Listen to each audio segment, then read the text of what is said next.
Todo empezó dentro de una prisión. Tracy, California, 1957. Antes de que la M fuera mencionada en expedientes federales recientes, antes de que su nombre apareciera asociado a prisiones, pandillas callejeras, extorsiones, investigaciones del FBI y acusaciones de crimen organizado en Estados Unidos, hubo un lugar concreto, una institución cerrada, un grupo de jóvenes y una idea peligrosa, porque para entender cómo una organización carcelaria pudo seguir apareciendo en documentos judiciales décadas después, hay que viajar mucho más atrás, no a una mansión, no a una frontera, no a una reunión de grandes capos, hay que viajar a una institución juvenil de California en 1957. El lugar era la Dewey Vocational Institution, en Tracy, California, y el nombre que aparece en muchas reconstrucciones históricas como figura clave de aquel origen es Luis el Güero Buff Flores. No era un capo de mansiones, no era un hombre rodeado de cámaras, no era un jefe construido para los titulares, era algo distinto, un joven procedente del ambiente de pandillas del sur de California que, según las fuentes disponibles, entendió antes que muchos que una prisión no siempre destruye el poder criminal, a veces puede concentrarlo, porque dentro de esos muros los enemigos de la calle podían convertirse en aliados, las rivalidades de barrio podían suspenderse, las diferencias podían guardarse bajo una regla más grande, y lo que comenzó como una alianza entre jóvenes de distintos vecindarios terminó convirtiéndose en una de las organizaciones carcelarias más influyentes y herméticas de Estados Unidos. Esta no es una historia para glorificar a nadie, es una historia para entender cómo una idea nacida dentro del encierro pudo extenderse durante décadas, cómo un grupo reducido de internos terminó dando forma a una estructura que con el tiempo sería descrita por autoridades, periodistas e investigadores como una organización con influencia dentro y fuera de las prisiones. Y la pregunta que atraviesa todo este caso es incómoda. ¿Cómo pudo un joven como el Güero Buff Flores convertirse en el punto de partida de una maquinaria que sobrevivió a generaciones enteras? Para entenderlo, hay que viajar a la California de los años 50. En aquella época, muchas comunidades mexicoamericanas del sur de California vivían entre tensiones sociales, discriminación, pobreza urbana y una fuerte identidad de barrio. En Los Ángeles y sus alrededores ya existían pandillas con historia propia, códigos internos y conflictos heredados. Para muchos jóvenes, el barrio no era solo un lugar donde vivir, era una identidad, una protección, una bandera y, en algunos casos, una frontera invisible, pero esas fronteras también producían enemistades. Jóvenes de distintos vecindarios podían verse como rivales incluso antes de conocerse. Fuera de prisión, esa lógica marcaba la calle. Dentro de prisión, podía convertirse en una condena añadida. La Dewey Vocational Institution, conocida como DVI, funcionaba entonces como una institución correccional juvenil. Allí llegaron jóvenes procedentes de distintos barrios, muchos con trayectorias marcadas por la violencia callejera, la marginalidad y el choque con la ley, y allí, según la reconstrucción más citada, Luis el Güero Buff comenzó a reunir a miembros de diferentes pandillas hispanas. Aquello no era sencillo. La idea de unir a jóvenes que fuera de prisión podían considerarse enemigos era casi una contradicción, pero Flores parece haber entendido una realidad básica del sistema carcelario. Dentro de una institución cerrada, el individuo aislado es vulnerable. El grupo, en cambio, puede imponer respeto. La idea inicial, según diversas fuentes, habría sido crear una organización capaz de proteger a internos mexicoamericanos frente a otros grupos y, al mismo tiempo, ejercer control dentro del propio entorno penitenciario. No se trataba solo de sobrevivir, se trataba de organizarse, y ahí está la clave del caso. El Güero Buff no aparece en la historia como un simple participante, sino como alguien que ayudó a transformar una necesidad defensiva en una estructura de poder. Pero Flores no solo quería protección, estaba a punto de romper la regla de oro de la calle, unir a quienes en otros contextos podían haber sido enemigos. ¿Cómo se convence a jóvenes marcados por rivalidades de barrio de que dentro de prisión el barrio ya no puede estar por encima de todo? La respuesta está en una idea que décadas después seguiría definiendo a la M, una identidad superior, una disciplina interna y una lealtad que pretendía colocarse por encima de las viejas disputas. La organización que nació en DBI fue conocida como la Mexican Mafia, o la M, por la letra M. El nombre no era casual. Algunas fuentes señalan que el modelo aspiraba a imitar, en parte, la imagen de disciplina, jerarquía y secreto asociada a la mafia italoamericana, pero la M no nació en restaurantes, sindicatos o barrios controlados desde fuera. Nació dentro de una institución cerrada. Nació donde el espacio, la información y la protección podían valer más que el dinero. Ese fue su rasgo diferencial. Mientras otras organizaciones dependían del territorio en la calle, la M empezó a construir su identidad dentro del sistema penitenciario. Allí, cada gesto tenía consecuencias. Cada alianza podía significar seguridad. Cada conflicto podía escalar. Y cada regla, una vez aceptada, podía convertirse en ley interna. Luis Flores procedía del entorno de Hawaiian Gardens, una zona del condado de Los Ángeles con presencia histórica de pandillas. Ese dato es importante porque ayuda a entender de dónde venía su mundo mental. No era un teórico del crimen, era alguien formado en la lógica del barrio, pero capaz de leer la prisión como un tablero distinto. En la calle, el barrio separaba. En prisión, la identidad común podía unir. Esa fue la ruptura. La M no buscó borrar del todo las identidades de barrio. Lo que hizo fue colocarlas por debajo de una identidad superior.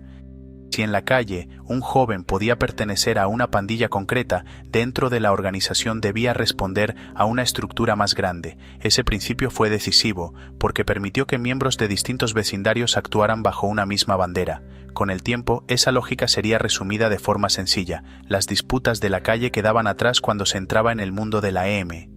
La organización estaba por encima del barrio, y esa idea, vista desde fuera, puede parecer sencilla, pero en un contexto donde la identidad de pandilla era tan fuerte, resultaba revolucionaria y peligrosa, porque si un grupo consigue que enemigos tradicionales obedezcan una misma autoridad, ese grupo deja de ser una pandilla más, se convierte en una federación, en una estructura que absorbe conflictos y los redirige en una especie de gobierno interno. Ese fue el verdadero salto. La figura del güero Buff Flores se mueve entre el dato histórico y la sombra. No existen sobre él tantas imágenes, entrevistas o documentos públicos como sobre otros nombres posteriores de la mafia mexicana. Y precisamente por eso su historia funciona como la de muchos fundadores. Más que por su exposición pública, se le recuerda por la estructura que ayudó a iniciar. En los relatos sobre el origen de la M, Flores aparece acompañado por otros jóvenes fundadores. Algunas fuentes hablan de aproximadamente una docena de miembros iniciales. Lo importante no es solo el número exacto, sino el hecho de que aquel grupo era reducido, juvenil y aparentemente limitado al entorno institucional de DBI. Pero las organizaciones no se miden solo por cómo nacen, se miden por lo que son capaces de sobrevivir. Y la M sobrevivió.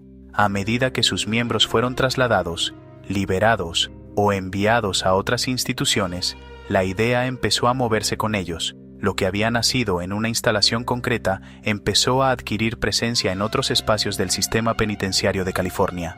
La prisión ya no era solo el escenario, era la red.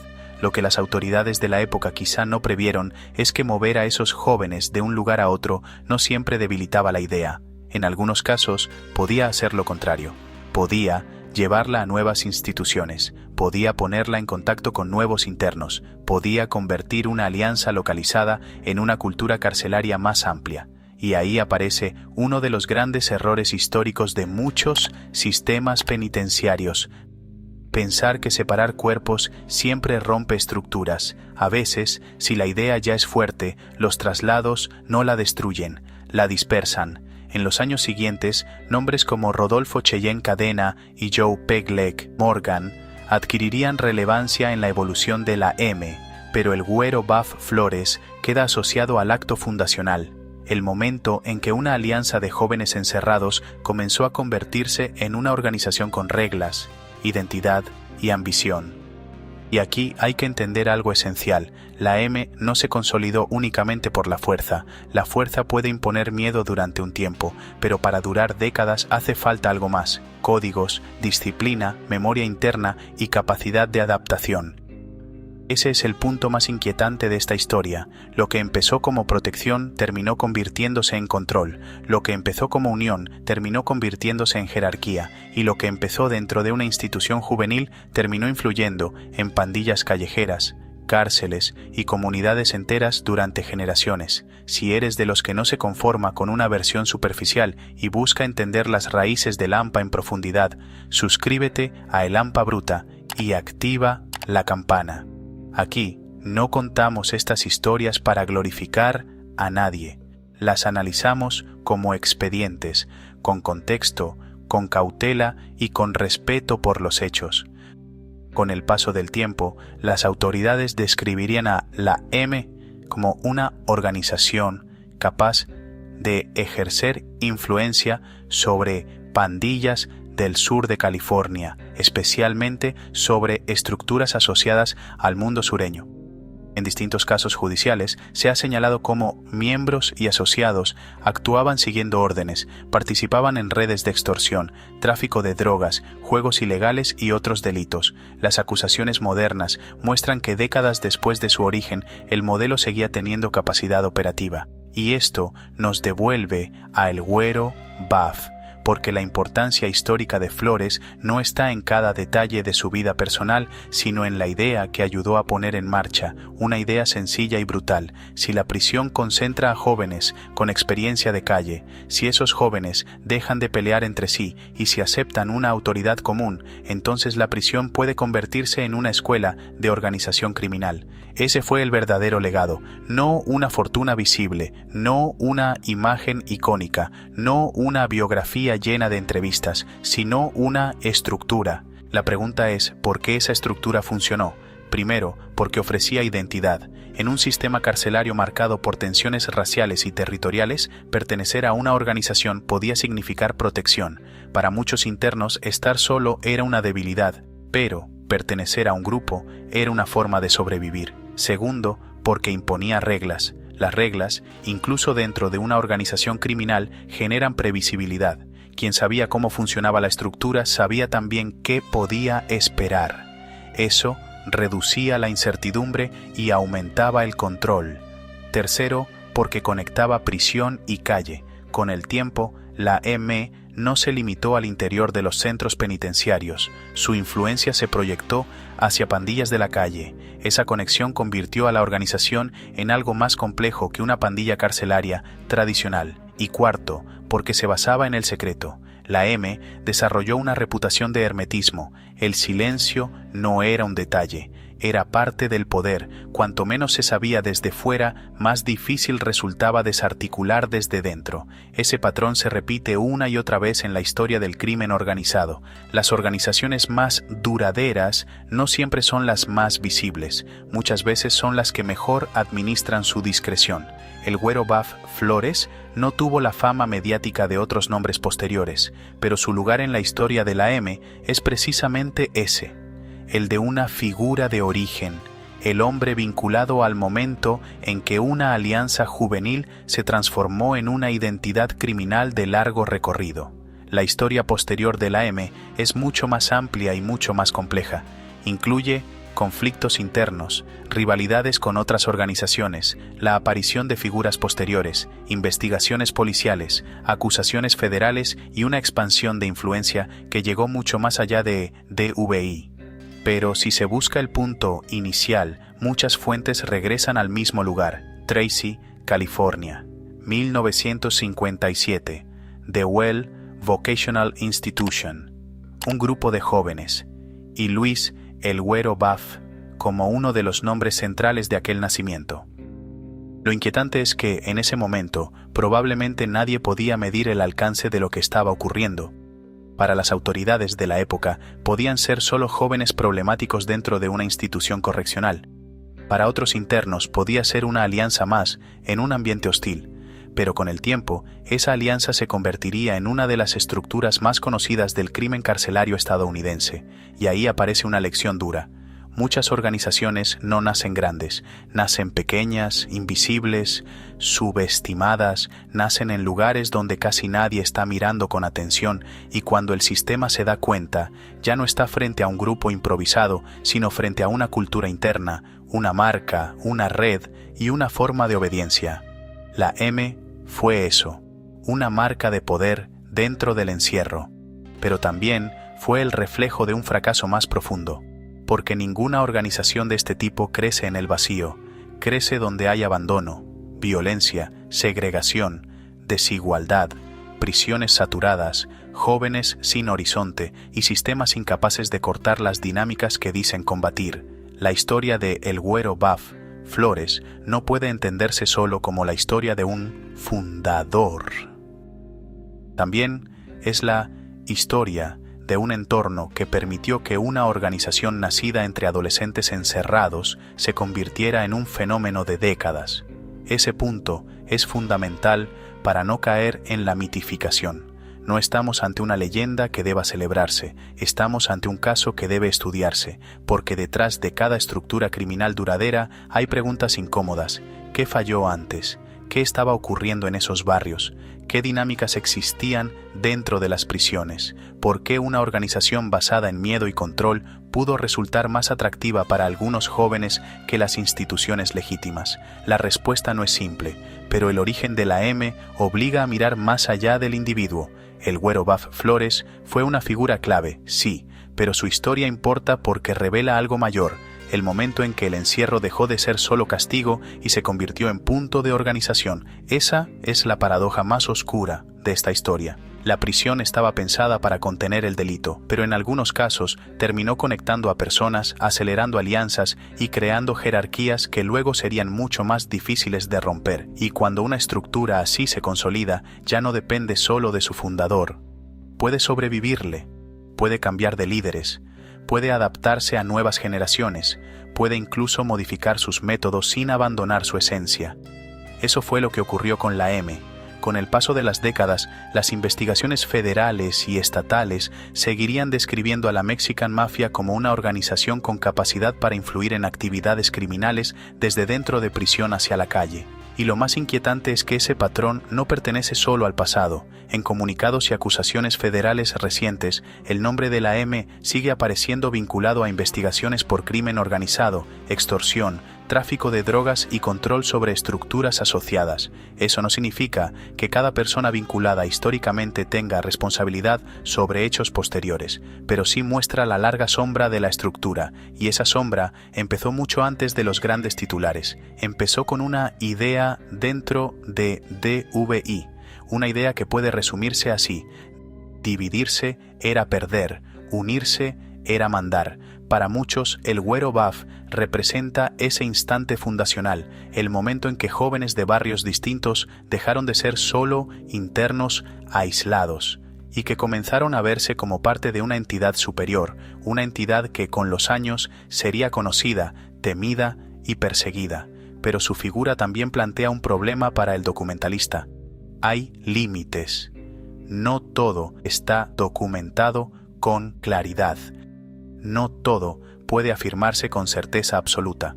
Su vida personal no está expuesta con el detalle de otros personajes posteriores, y por eso hay que narrarlo con precisión, no como una fantasía criminal, sino como una reconstrucción basada en fuentes disponibles. Lo que sí parece claro es su papel simbólico en el origen. El Güero Buff Flores aparece una y otra vez asociado al nacimiento de la M en 1957. Ese dato, repetido en fuentes periodísticas, académicas y enciclopédicas, lo coloca en un lugar central dentro de la historia del crimen organizado carcelario en Estados Unidos, y quizá por eso su nombre merece ser contado. No porque sea el más conocido, no porque haya dejado grandes discursos, no porque su imagen domine la cultura popular, sino porque representa algo más perturbador, el poder de una idea cuando cae en el lugar equivocado, una idea que convirtió la rivalidad en disciplina, la protección en control, el encierro en territorio y el silencio en código.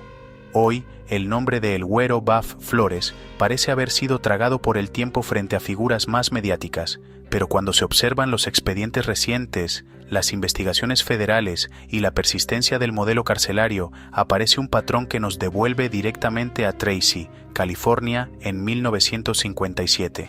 La pregunta ya no es solo quién fue el Güero Buff. La pregunta es si la estructura que ayudó a iniciar sigue viva de alguna forma en cada caso donde una organización intenta mandar desde dentro de una prisión hacia la calle. En la historia de la M, el Güero Buff Flores no es solo un nombre del pasado, es la puerta de entrada a una realidad mucho más amplia, la de las organizaciones que aprenden a sobrevivir dentro de los sistemas creados para detenerlas, y esa es la advertencia final. A veces el origen de una gran estructura criminal no empieza con una guerra abierta ni con una fortuna visible, empieza en una sala cerrada, con jóvenes que se sienten amenazados, con un líder capaz de ordenar el miedo y con una institución que no alcanza a comprender lo que están haciendo dentro de sus propios muros. Luis el Güero Buff Flores no construyó un imperio como los capos tradicionales, no necesitó aviones, mansiones ni fotografías públicas para quedar unido a una historia de poder. Su legado fue otro, una organización que convirtió la prisión en centro de mando y que décadas después seguiría apareciendo en expedientes, investigaciones y titulares. Por eso su historia no debe contarse como una leyenda, sino como una advertencia, porque cuando el crimen organizado aprende a usar el encierro como escuela, la prisión deja de ser el final del camino, puede convertirse en el comienzo, y en 1957, en una institución de California, según la reconstrucción histórica disponible, ese comienzo tuvo un nombre marcado en el origen: Luis el Güero Buff Flores.